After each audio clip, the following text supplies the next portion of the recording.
आप सभी का स्वागत है।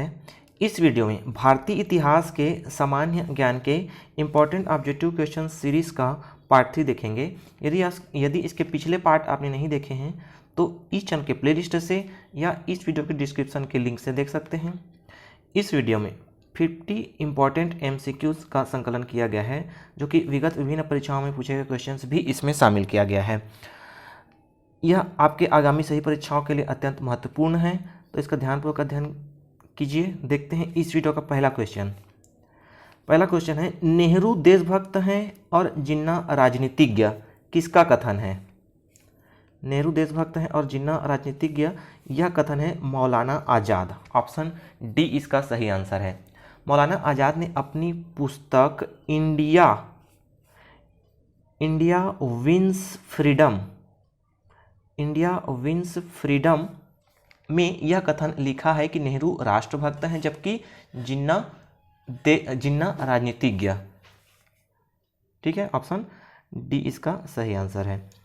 दूसरा देखिए, सविनय अवज्ञा आंदोलन क्यों स्थगित किया गया?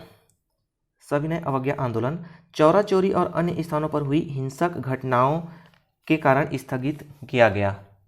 देखिए, गांधी जी का सबसे महत्वपूर्ण सिद्धांत था, उनके संपूर्ण जीवन दर्शन एवं आंदोलनों का मूल आधार अहिंसा ही था। चौरा चौरी व अन्य स्थानों पर हुई हिंसक घटनाओं से गांधी जी के मूल मंत्र सत्य अहिंसा को ठेस पहुंची। अतः तमाम आलोचनाओं की परवाह किए बिना गांधी जी ने फरवरी 1922 में सविनय अवज्ञा आंदोलन को क्या है, स्थगित कर दिया। ठीक है, देखिए तीसरा, सार्वभौम सत्ता सौंपने की योजना किस नाम से जानी गई?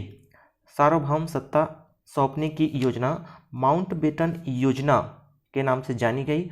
ऑप्शन सी इसका सही आंसर है। चौथा देखिए, बाजार नियंत्रण प्रथा किसने लागू की थी? बाजार नियंत्रण प्रथा अलाउद्दीन खिलजी ने लागू की थी। ऑप्शन बी इसका सही आंसर है। अलाउद्दीन खिलजी के आर्थिक सुधारों में बाजार नियंत्रण प्रणाली प्रमुख रूप से उल्लेखनीय है।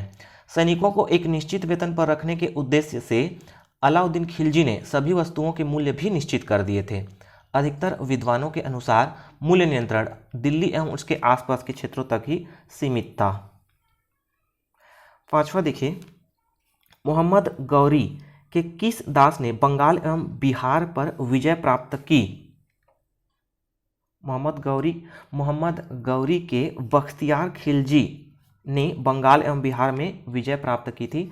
ऑप्शन सी इसका सही आंसर है। छठवां देखिए, ब्रिटिश पार्लियामेंट में चुने जाने वाला प्रथम भारतीय कौन था? ब्रिटिश पार्लियामेंट में चुना जाने वाला प्रथम भारतीय दादा भाई नौरोजी थे। ऑप्शन सी इसका सही आंसर है। सातवां देखिए, बंगाल का एकीकरण कब संपन्न हुआ? बंगाल का एकीकरण वर्ष 1912 में संपन्न हुआ। ऑप्शन डी इसका सही आंसर है। आठवां देखिए, होम रूल लीग आंदोलन किसके द्वारा शुरू किया गया?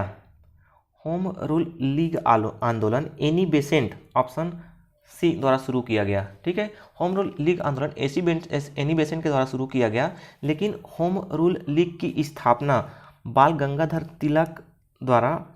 तिलक ने कब 28 अप्रैल 1916 को की थी, जबकि एनी बेसेंट ने अपनी पहली होम रूल लीग कब? 3 सितंबर, 5 महीने बाद, है ना, गांधी जी के शुरू करने के तिलक जी के शुरू करने के बाद के 5 महीने बाद ये 3 सितंबर 1916 को एनी बेसेंट ने शुरू किया। होम रूल लीग आंदोलन का उद्देश्य ब्रिटिश साम्राज्य के अधीन रहते हुए संवैधानिक तरीके से स्वशासन को प्राप्त करना था। इस लीग के प्रमुख नेता बाल गंगाधर तिलक और श्रीमती एनी बेसेंट थी। स्वराज की प्राप्ति के लिए तिलक ने 28 अप्रैल 1916 ईस्वी को बेलगांव में होम रूल लीग की स्थापना की थी। ठीक है, नवा देखिए, भारतीय दर्शन की प्रारंभिक शाखा कौन सी है? भारतीय दर्शन की प्रारंभिक शाखा है सांख्य दर्शन। ऑप्शन ए इसका सही आंसर है। ठीक है, भारतीय दर्शन की प्रारंभिक संख्या सांख्य थी, जिसके प्रतिपादक कौन है? कपिल, ऋषि कपिल थे। सांख्य दर्शन के अनुसार जगत की उत्पत्ति ईश्वर से नहीं हुई है बल्कि प्रकृति से हुई है। 4वीं शताब्दी के बाद इस दर्शन में सृष्टि का कारण प्रकृति और पुरुष दोनों को माना जाने लगा। ठीक है, यह दर्शन पहले भौतिकवादी था, बाद में अध्यात्म की ओर मुड़ गया। इस दर्शन के अनुसार मोक्ष की प्राप्ति यथार्थ ज्ञान से ही हो सकती है ना। तो दर्शन शास्त्र से भी क्वेश्चंस पूछे जाते हैं, आप ध्यान रखिएगा। देखते हैं 10वां, आर्थिक दोहन का सिद्धांत किसने प्रतिपादित किया? आर्थिक दोहन का सिद्धांत दादा भाई नौरोजी ने प्रतिपादित किया। ठीक है, अंग्रेजों के शासनकाल में भारत के आर्थिक दोहन के सिद्धांत को दादा भाई नौरोजी ने प्रतिपादित किया। यह सिद्धांत उन्होंने अपनी पुस्तक poverty and un British rule in India में लिखा है। ठीक है, poverty and un British rule in India दादा भाई नौरोजी ने लिखी है, यह भी याद रखिए। ठीक है, दरअसल भारत का अथाह धन भारत से इंग्लैंड जा रहा था। धन का यह अपार निष्कासन है ना, ड्रेन ऑफ वेल्थ, भारत को अंदर ही अंदर कमजोर बनाते जा रहा था। दादा भाई नौरोजी ने इसे अंग्रेजों द्वारा भारत का रक्त चूसने की संज्ञा दी। कई राष्ट्रवादी इतिहासकारों और व्यक्तियों ने भी अंग्रेजों की इस नीति की कठोर आलोचना की है। इतिहासकारों का एक वर्ग इस बात से इनकार करता है कि अंग्रेजों ने भारत का आर्थिक दोहन किया। वे यहां तक सोचते हैं कि इंग्लैंड को जो भी धन प्राप्त हुआ है वह भारत की सेवा करने के बदले प्राप्त हुआ। उनका विचार था कि भारत में उत्तम प्रशासनिक व्यवस्था, कानून और न्याय की स्थापना करने के बदले ही इंग्लैंड भारत से धन प्राप्त करता था। ठीक है, तो ये इसकी कहानी आप याद रखिए। देखिए 11वां, भारत के विभाजन के समय भारतीय राष्ट्रीय कांग्रेस के अध्यक्ष कौन थे? भारत के विभाजन के समय भारतीय राष्ट्रीय कांग्रेस के अध्यक्ष कौन थे? जे.बी. कृपलानी। ऑप्शन ए इसका सही आंसर है। ठीक है, भारतीय राष्ट्रीय कांग्रेस की स्थापना कब हुई थी वो भी ध्यान रखिए। 1885 में। ठीक है, कहाँ? बम्बई में इसकी स्थापना की गई। इस अधिवेशन के प्रथम अध्यक्ष डब्ल्यू.सी. बनर्जी थे, है ना। आजाद होने के पहले प्रथम डब्ल्यू.सी. बनर्जी थे। ठीक है, और विभाजन के समय जे.बी. कृपलानी थे, ये याद रखिएगा। और इन्हीं की अध्यक्षता में, जे.बी. कृपलानी की अध्यक्षता में ही भारत क्या है? आजाद हुआ है। देखते हैं 12वां, लाहौर अधिवेशन कब हुआ था? लाहौर अधिवेशन हुआ था 1929 में। ठीक है, भारतीय राष्ट्रीय कांग्रेस का लाहौर अधिवेशन जो 1929 में लाहौर में रावी नदी के तट पर संपन्न हुआ, विशेष रूप से प्रसिद्ध है। इसी अधिवेशन में कांग्रेस ने पंडित नेहरू की अध्यक्षता में पूर्ण स्वतंत्रता का नारा दिया। इसी के साथ 31 दिसंबर 1929 को स्वतंत्रता के नवगृहित झंडे को फहराया गया और प्रथम स्वतंत्रता दिवस के रूप में 26 जनवरी 1930 को निश्चित किया गया। तो अंग्रेजों के द्वारा आज़ादी देने के पहले ही इन्होंने क्या है? स्वतंत्रता पूर्ण स्वतंत्रता का नारा दे दिया था और झंडा भी फहरा दिया गया था। देखिए 13वां, भारत छोड़ो प्रस्ताव पारित के समय कांग्रेस अध्यक्ष कौन थे? ये थे मौलाना अबुल कलाम आज़ाद। ऑप्शन सी इसका सही आंसर है। 14वां देखिए, खिलाफत आंदोलन के परिणाम क्या थे? खिलाफत आंदोलन के परिणाम क्या थे? तो हिंदू मुस्लिम मतभेदों में कमी आई। ऑप्शन ए इसका सही आंसर है ना। खिलाफत आंदोलन से हिंदू मुस्लिम मतभेदों में कमी आई। 15वां देखिए, संसार अस्थिर और क्षणिक है, यह किससे संबंध है? संसार अस्थिर और क्षणिक है, यह बौद्ध से संबंधित है। ठीक है। सर्वप्रथम महात्मा बुद्ध ने संसार को अस्थिर और क्षणिक कहा था, जिसे क्षण भंगुरवाद के नाम से जाना जाता है। प्रतीत्य समुत्पाद ही बुद्ध के उपदेशों का सार एवं उनकी संपूर्ण शिक्षाओं का आधार स्तंभ है। प्रतीत्य समुत्पाद का अर्थ है कि संसार की सभी वस्तुएं कार्य और कारण पर निर्भर करती हैं। प्रतीत्य मतलब किसी वस्तु के होने पर, समुत्पाद मतलब किसी अन्य वस्तु की उत्पत्ति, है ना। प्रतीत्य मतलब होता है किसी वस्तु के होने पर, और समुत्पाद का अर्थ होता है किसी अन्य वस्तु की उत्पत्ति। प्रतीत्य समुत्पाद का यही दर्शन है। ठीक है। तो दर्शन शास्त्र पढ़ेंगे तो आपको ये सब क्लियर हो जाएगा। चालुक्यों की राजधानी कहाँ थी? चालुक्यों की राजधानी थी वातापी। ऑप्शन ए इसका सही आंसर है। 17वां देखिए, करो या मरो का नारा किसने दिया? ये दिया महात्मा गांधी जी ने। ऑप्शन डी इसका सही आंसर है। ठीक है। गांधी जी सबसे पहले तो उन्होंने स्पष्ट किया कि असली संघर्ष इसी क्षण से शुरू नहीं हो रहा है। आपने सिर्फ अपना फैसला करने का अधिकार मुझे सौंपा है। अब मैं वायसराय से मिलूंगा और उनसे कहूंगा कि वे कांग्रेस का प्रस्ताव स्वीकार कर लें। इसमें 2 या 3 हफ्ते लग जाएंगे, लेकिन इतना आप निश्चित जान लें कि मैं मंत्रिमंडलों आदि पर वायसराय से कोई समझौता नहीं करने जा रहा हूं। संपूर्ण आज़ादी से कम किसी भी चीज़ से मैं संतुष्ट होने वाला नहीं हूं, लेकिन मेरे शब्द होंगे आज़ादी से कम कुछ भी नहीं। इसके बाद ही उन्होंने करो या मरो का नारा दिया। ठीक है। ये फैक्ट आप याद रखिए इसके संबंध में। 18वां देखिए, सत्यमेव जयते किस ग्रंथ से मिलता है?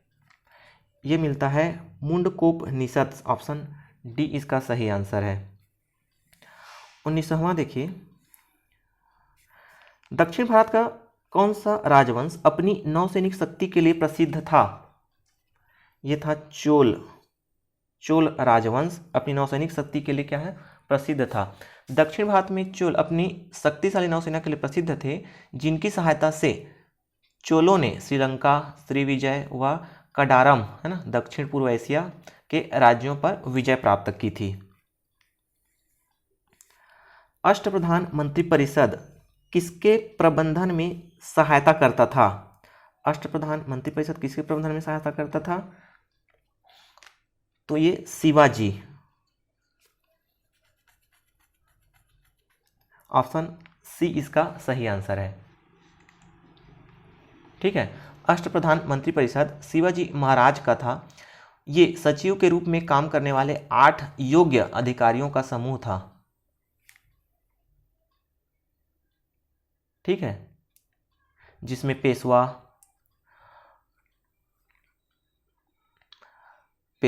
ठीक है, सर ए नौबत, दबीर या सुमंत, न्यायाधीश, सेनापति, ये सब इसमें 8 शामिल थे। 21वां देखिए, चंगेज खां भारत उत्तर पश्चिम सीमा पर किसके काल में आया? ये आया इल्तुतमिश के काल में। ऑप्शन बी इसका सही आंसर है। मंगोल आक्रमणकारी चंगेज खां जलालुद्दीन मंगबरनी का पीछा करते हुए भारत तक चढ़ आया था। उस समय दिल्ली सल्तनत पर इल्तुतमिश का शासन था। ठीक है। आगरा नगर की स्थापना किसने किया था? आगरा नगर की स्थापना किया था सिकंदर लोदी ने। ऑप्शन बी इसका सही आंसर है। 23वां देखिए, शेरशाह सूरी का मकबरा कहाँ स्थित है? शेरशाह सूरी का मकबरा सासाराम में स्थित है। ऑप्शन बी इसका सही आंसर है। ठीक है। सासाराम कहाँ है? बिहार। सासाराम बिहार का प्रसिद्ध शहर और पर्यटन स्थल है। अफगान शासक शेरशाह सूरी का बाल्यकाल यहीं व्यतीत हुआ था। यहाँ शेरशाह सूरी का प्रसिद्ध मकबरा है। सासाराम शेरशाह सूरी के लिए इतना लगाव वाला शहर था कि उसने अपने जीते जी यहाँ अपना मकबरा बनवाना शुरू कर दिया था। है ना, जीते जी अपना मकबरा बनाना शुरू कर दिया था, बताइए। देखिए 24वां, जहां कानून नहीं वहां स्वतंत्रता नहीं, यह कथन किसका है? जहां कानून नहीं वहां स्वतंत्रता नहीं, यह कथन जॉन लॉक का है। ऑप्शन डी इसका सही आंसर है। 25वां देखिए, बंगाल में द्वैध शासन प्रणाली किसके द्वारा लागू की गई थी? बंगाल में द्वैध शासन प्रणाली रॉबर्ट क्लाइव द्वारा लागू की गई थी। ऑप्शन सी इसका सही आंसर है। भारत में ब्रिटिश ईस्ट इंडिया कंपनी का लक्ष्य क्या था? भारत में ब्रिटिश ईस्ट इंडिया कंपनी का लक्ष्य व्यापार था, भूभाग नहीं। ऑप्शन बी इसका सही आंसर है। ठीक है। वर्ष 1600 ईस्वी में ब्रिटेन की महारानी एलिजाबेथ टेलर प्रथम ने ईस्ट इंडिया कंपनी को पूर्व के देशों के साथ व्यापार करने के लिए 15 वर्षों के लिए चार्टर मतलब अधिकार पत्र प्रदान किया। कंपनी का प्राथमिक उद्देश्य था भूभाग नहीं बल्कि व्यापार, ट्रेड बट नॉट लैंड। देखिए, है ना। 27वां देखिए, नगरों का क्रमिक पतन किस काल की विशेषता थी? नगरों का क्रमिक पतन गुप्त काल की विशेषता थी। ऑप्शन ए इसका सही आंसर है। गुप्त काल के अंतिम चरण में व्यापार वाणिज्य का पतन होने लगा तथा आर्थिक गतिशीलता मंद पड़ने लगी। इसी समय सामंतवाद भी जड़ पकड़ने लगा। फलतः आर्थिक गतिविधियों के केंद्र रहे नगरों का पतन होने लगा। जैसा कि वेनसांग एक सदी बाद प्रमुख गुप्तकालीन नगरों के उजाड़ होने की बात कही है। ठीक है। 28वां देखिए, बराबर की गुफाओं का उपयोग किसने आश्रय गृह के रूप में किया? बराबर की गुफाओं का उपयोग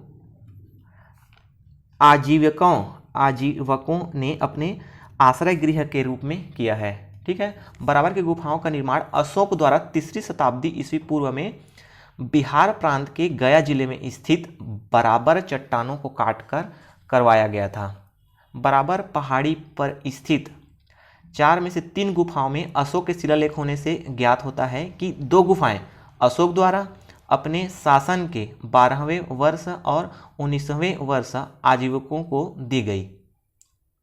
चौथी गुफा में 5वीं शताब्दी की मौखरी शासक अनंत वर्मा का लेख अंकित है। बराबर की गुफाओं का उपयोग आजीविकों ने आश्रय गृह के रूप में किया है। ठीक है। ये तथ्य आप याद रखिए और भी क्वेश्चन बन सकते हैं। 29 देखिए, अकाल आयोग की स्थापना किसने की? अकाल आयोग की स्थापना वायसराय लॉर्ड लिटन ने की। ऑप्शन सी इसका सही आंसर है। ठीक है। अकाल आयोग की स्थापना लॉर्ड लिटन ने 1880 में की थी, जिसे प्रथम अकाल आयोग भी कहते हैं। ठीक है। देखिए 1876 में मानसून असफल हो गया, जिससे भीषण अकाल पड़ा। 1876 में इसका प्रकोप मद्रास, बम्बई, हैदराबाद और मैसूर तक ही सीमित रहा, किंतु अगले वर्ष पुनः मानसून की असफलता के कारण इसने मध्य भारत एवं पंजाब के कुछ क्षेत्रों को अपनी चपेट में ले लिया। केवल ब्रिटिश क्षेत्र में 50 लाख लोग अकाल की भेंट चढ़ गए। इससे लिटन की तीव्र आलोचना हुई। अतः लिटन ने सर रिचर्ड स्ट्रेची की अध्यक्षता में अकाल आयोग नियुक्त किया, जिसने 1880 में अपनी रिपोर्ट सौंपी। ठीक है। तो इसके फैक्ट आप याद रखिए। देखते हैं 30, ईश्वर चंद्र विद्यासागर को विद्यासागर की उपाधि किसने दी? ये दी थी संस्कृत कॉलेज ने। ऑप्शन बी इसका सही आंसर है। मयूर सिंहासन किसने बनवाया था? मयूर सिंहासन शाहजहां ने बनवाया था। ऑप्शन बी इसका सही आंसर है। ठीक है। इसे शाहजहां द्वारा 17वीं शताब्दी में शुरू किया गया था।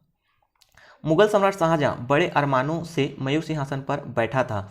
तख्त-ए-ताऊत है ना, पीकॉक थ्रोन यानी मयूर सिंहासन शाहजहां के बैठने का राज सिंहासन था। उसे नाचते हुए मोर की आकृति का बनाया गया था। अरबी भाषा में मोर को ताऊत कहते हैं, इसलिए उसे तख्त ए तायूत मतलब मयूर सिंहासन कहा जाता था। मयूर सिंहासन इतिहास की उन कीमती वस्तुओं में से है जिसके बारे में किंवदंतियां फैली हुई थी कि ऐसा सिंहासन फिर दूसरा इस संसार में नहीं बना। मयूर सिंहासन का वास्तुकार बेबादल खां था। मयूर सिंहासन को बनाने के लिए करीब 1000 किलो सोने के बेशकीमती पत्थरों का प्रयोग किया गया था। ठीक है, अभी इस तथ्य के बाद आप इस मयूर सिंहासन को नहीं भूलेंगे।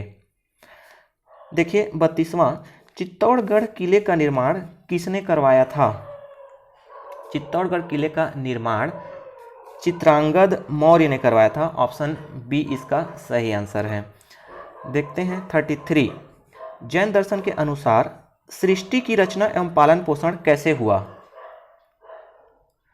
तो जैन दर्शन के अनुसार सृष्टि की रचना सार्वभौमिक आत्मा से हुआ है। ऑप्शन डी इसका सही आंसर है।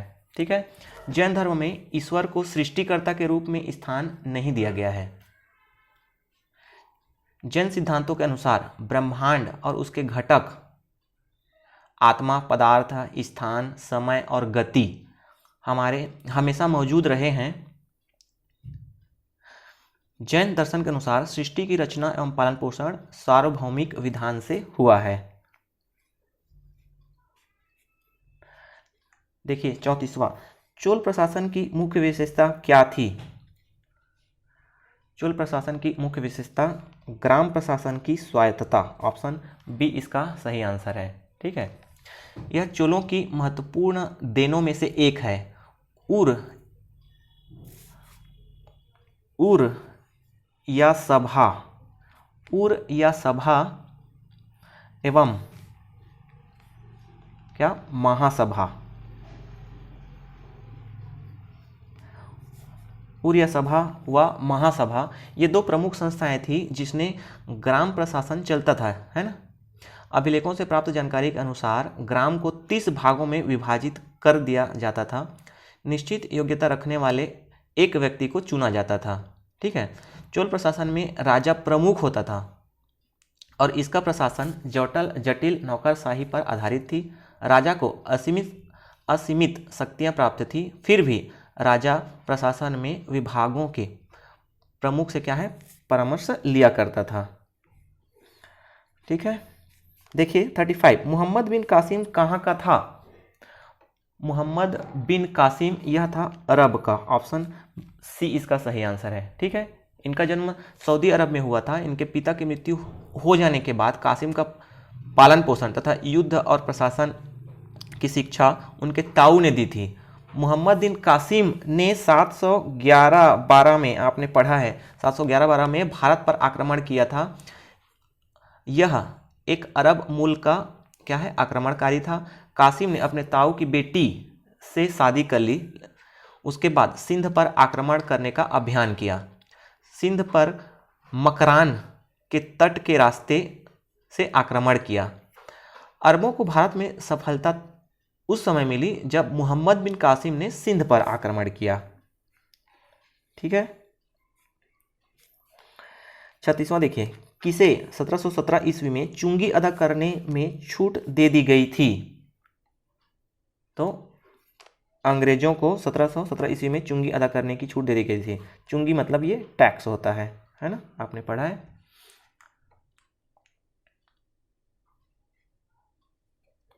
देखते हैं, अंग्रेजों को क्या चुंगी अदा करने की छूट दे दी गई थी क्योंकि अंग्रेज व्यापारिक दृष्टि से क्या थे, व्यापारिक दृष्टि से ज़्यादा कूटनीतिज्ञ थे। उन्होंने बंगाल में अपनी शक्ति को बढ़ाने के लिए 1717 ईस्वी में मुगल सम्राट फर्रुख सियार से एक शाही फरमान प्राप्त किया, जिसके अनुसार 3000 रुपये वार्षिक देकर बिना कोई अतिरिक्त चुंगी दिए हुए बंगाल में व्यापार कर सकते थे। अंग्रेजी कंपनी को 38 गांव खरीदने की अनुमति भी मिली। साथ ही इस फरमान द्वारा वे शाही मुद्रणालय का भी प्रयोग कर सकते थे। अंग्रेजों ने इसे बंगाल में अंग्रेजी व्यापार का मैग्ना कार्टा बताया। ठीक है, देखिए 37, प्रथम आंग्ल मैसूर युद्ध में कौन विजयी हुआ? ये विजयी हुआ हैदर अली, ऑप्शन बी इसका सही आंसर है। ठीक है, प्रथम आंग्ल मैसूर युद्ध में हैदर अली विजय हुआ था। प्रथम आंग्ल मैसूर युद्ध कब हुआ था? 1767 से 1769 ईस्वी में हैदर अली ने अंग्रेजी सेना को परास्त कर दिया था। इसमें अंग्रेजी सेना का नेतृत्व सर जनरल स्मिथ कर रहा था। देखते हैं 38। मीर बख्शी कौन था? मीर बख्शी था सेनापति, ऑप्शन सी इसका सही आंसर है। ठीक है, मीर बख्शी सैनिक विभाग का प्रमुख होता था। अकबर के शासनकाल में पुनर्गठित केंद्रीय प्रशासन तंत्र के अंतर्गत सैनिक विभाग का प्रमुख मीर बख्शी था। इसका कार्य सैनिकों की भर्ती करना, हुलिया एवं दाग, शस्त्र, रसद आदि की देखभाल करना, पदोन्नति एवं वेतन देना था। देखते हैं 39। अमर नायक प्रणाली किसकी राजनीतिक खोज थी? अमर नायक प्रणाली किसकी राजनीतिक खोज थी? तो ये विजयनगर, ऑप्शन डी इसका सही आंसर है। ठीक है, अमर नायक प्रणाली विजयनगर शासकों की नवीन खोज थी। अमर नायक सैन्य कमांडर थे जिन्हें राय द्वारा शासित क्षेत्र दिए जाते थे। विजयनगर के शासक स्वयं को राय कहते थे। अमर नायकों के कार्य निम्नलिखित थे। वे है ना, क्या क्या कार्य थे? ये उस क्षेत्र में किसानों, शिल्पकारों, व्यापारियों से कर एवं अन्य बकाया राशि एकत्र करते थे। राजस्व का एक भाग वे निजी उपयोग और घोड़ों एवं हथियारों की एक निर्धारित टुकड़ी को बनाए रखने के लिए अपने पास रखते थे। इससे विजयनगर को एक प्रभावी युद्ध बल मिला और वे पूरे दक्षिण प्रायद्वीप को अपने नियंत्रण में लाने में सफल हो सके। राजस्व के कुछ भाग का उपयोग मंदिरों के रखरखाव, सिंचाई कार्यों के लिए भी किया जाता था। अमर नायक राजा को वार्षिक रूप से भेंट भेजते थे और राजा के प्रति अपनी निष्ठा दिखाने हेतु उपहारों के साथ दरबार में उपस्थित होते थे। ठीक है, तो ये कहानी आप याद रखिए। देखिए 40। मेवाड़ के युद्ध तथा चित्तौड़ की संधि किसके शासनकाल की महत्वपूर्ण उपलब्धि है? तो ये जहांगीर की महत्वपूर्ण उपलब्धि है। मेवाड़ के युद्ध तथा चित्तौड़ की संधि जहांगीर के शासनकाल की महत्वपूर्ण उपलब्धि है। 41 देखिए, भारत नाम की उत्पत्ति का संबंध प्राचीन काल के किस प्रतापी राजा से है? तो ये भरत चक्रवर्ती से है। ठीक है, भारत नाम की उत्पत्ति का संबंध प्राचीन काल के प्रतापी राजा भरत चक्रवर्ती से है। वह प्रथम तीर्थंकर ऋषभ देव के ज्येष्ठ पुत्र थे। जैन और हिंदू पुराणों के अनुसार वह चक्रवर्ती सम्राट थे और उन्हीं के नाम पर भारत का नाम भारतवर्ष पड़ा। इसके अलावा इसी तरह की बात विष्णु पुराण, वायु पुराण, लिंग पुराण, ब्रह्मांड पुराण, अग्नि पुराण और मार्कंडेय पुराण में भी आई है। ठीक है, 42 देखिए, 1857 विद्रोह की शक्ति का महत्वपूर्ण तत्व कौन सा था? 1857 विद्रोह की शक्ति का महत्वपूर्ण तत्व था हिंदू मुस्लिम एकता, ऑप्शन डी इसका सही आंसर है। ठीक है, 1857 के विद्रोह के तत्कालिक कारणों में यह अफवाह थी कि 1853 की राइफल के कारतूस की खोल पर सुअर और गाय की चर्बी लगी हुई है। यह अफवाह हिंदू एवं मुस्लिम दोनों धर्म के लोगों की भावनाओं को ठेस पहुंचा रही थी। ये राइफलें 1853 के राइफिले के जखीरों का हिस्सा थी। इसके अलावा 1857 के विद्रोह का प्रमुख राजनीतिक कारण ब्रिटिश सरकार की गोद निषेध प्रथा या हड़प नीति थी। यह अंग्रेजों की विस्तारवादी नीति थी जो ब्रिटिश भारत के गवर्नर जनरल लॉर्ड डलहौजी के दिमाग की उपज थी। कंपनी के गवर्नर जनरलों ने भारतीय राज्यों को अंग्रेजी साम्राज्य में मिलाने के उद्देश्य से कई नियम बनाए थे। ठीक है, हड़प नीति वगैरह आप पढ़े हैं। 43 देखिए,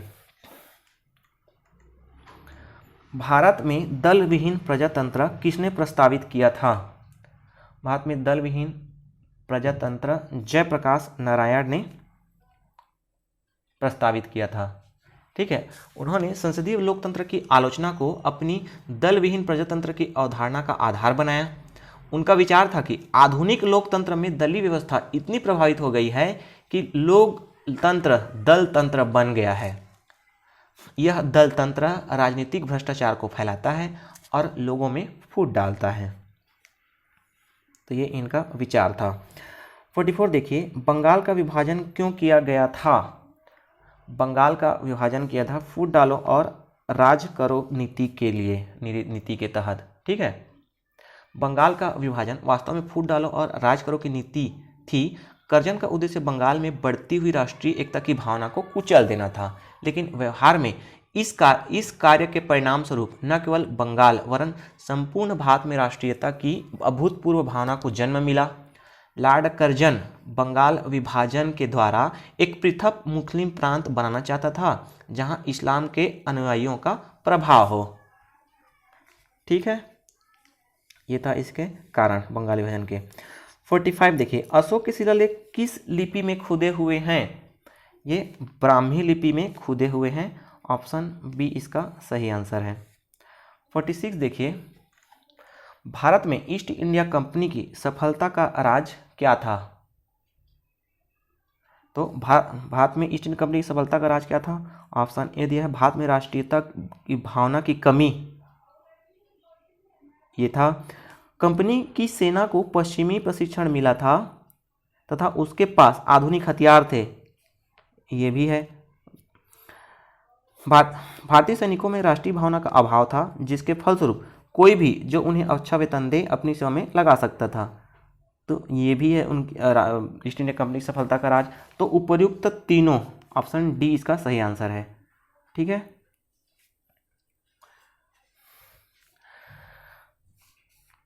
देखिए, सन 1600 ईस्वी में स्थापित ईस्ट इंडिया कंपनी की भारत में सफलता का राज भारतीयों में राष्ट्र भावना की कमी, कंपनी की सेना को आधुनिक प्रशिक्षण और उसके पास आधुनिक हथियार का होना के अलावा अच्छा वेतन प्रमुख हैं। ईस्ट इंडिया कंपनी भारत में व्यापार करने हेतु आई, लेकिन धीरे धीरे भारत की राजनीतिक परिस्थितियों का लाभ उठाकर यहाँ की सत्ता पर आधिपत्य स्थापित कर लिया। ठीक है ना। अंग्रेज भारत पर राज नहीं करना चाहते थे, लेकिन उनको राज करना पड़ा। आपने पढ़ा है हिस्ट्री में। देखिए 47, 1931 के कराची अधिवेशन में मौलिक अधिकारों का ड्राफ्ट किसने तैयार किया था? तो ये जवाहरलाल नेहरू ने। ऑप्शन ए इसका सही आंसर है।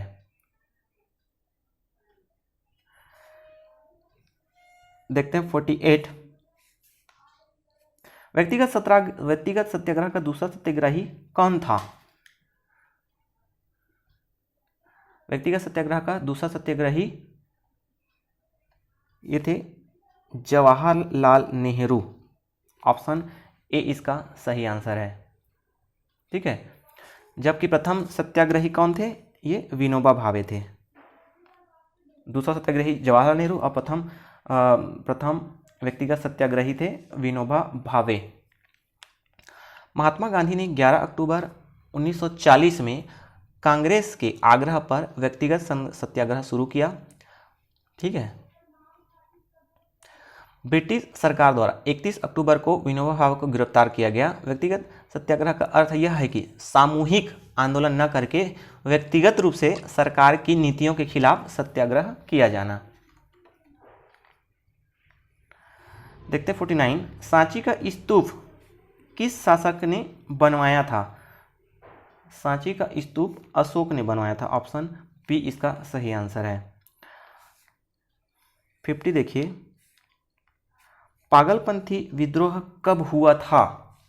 पागलपंथी विद्रोह 1813 ईस्वी में हुआ था, है ना। उत्तरी बंगाल के करम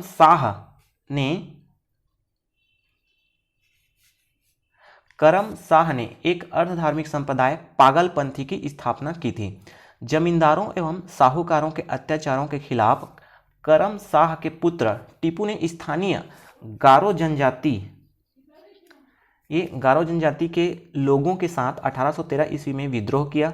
1833 ईस्वी तक आते आते विद्रोह सशक्त संगठन के अभाव में तथा दमनात्मक कार्यवाही के परिणाम स्वरूप समाप्त हो गया औपनिवेशिक काल में अंग्रेजों ने भारत में अपने साम्राज्य विस्तार के क्रम में जमींदारों, कृषकों एवं आदिवासियों को उनकी जमीनों तथा क्षेत्रों से बेदखल किया, जिससे इन समुदायों में ब्रिटिश राज के प्रति तीव्र असंतोष फैला, जिसके परिणाम स्वरूप अंग्रेजी राज्य की स्थापना के साथ ही विद्रोहों की तीव्रता भी बढ़ी। समय समय पर देश के विभिन्न जनजातीय एवं किसान विद्रोह हुए। इसी क्रम में पागलपंथी विद्रोह हुआ था। ठीक है, तो ये फैक्ट आपको याद रहेंगे और आपको क्वेश्चंस याद रखने में आसान होंगे। ठीक है दोस्तों, यह इस वीडियो का अंतिम क्वेश्चन था। तो यदि यह वीडियो अच्छा लगा तो लाइक कर दें, अपने दोस्तों के साथ शेयर कर दें। चैनल पर पहली बार आए हैं तो ऐसे ही यूज़फुल वीडियो प्राप्त करने के लिए सब्सक्राइब अवश्य कर लें। ठीक है, कोई सुझाव देना चाहते हैं तो कमेंट बॉक्स पर अवश्य लिखें। वीडियो को अंत तक देखने के लिए धन्यवाद।